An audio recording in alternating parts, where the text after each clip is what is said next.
আপনাদের হাতে তৈরি রাম মন্দির, সেই শ্রমিকদের মাথায় ফুলের পাপড়ি ছড়ালেন মোদি। আপনাদের শ্রমে তৈরি হয়েছে রাম মন্দির, ফুলের পাপড়ি দিয়ে তাদের প্রতি কৃতজ্ঞতা জ্ঞাপন করলেন প্রধানমন্ত্রী।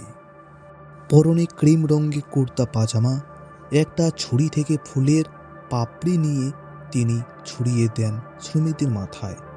মন্দির নির্মাণের পিছনে যে টিম ছিলেন তাদের দিকে ফুলের পাপড়ি ছড়িয়ে দেন মোদি। 22 জানুয়ারি রামলালা বিগ্রহে প্রাণ প্রতিষ্ঠা করেছেন খোদ প্রধানমন্ত্রী। মন্দিরের উপর বিমান থেকে পুষ্পবৃষ্টি করা হয়েছে। আর এই মন্দিরের পিছনে যে টিমের অবদান সব থেকে বেশি, সেই টিমের মাথায় ফুলের পাপড়ি ছড়িয়ে দিলেন মোদি।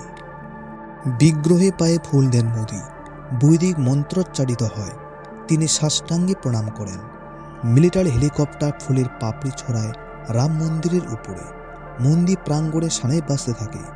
বক্তব্য রাখতে গিয়ে আবেগে ভেসে যান মোদি। তিনি বলেন, আর তাঁবুতে নয়, আমাদের রামলালার জন্য মন্দির তৈরি হয়েছে।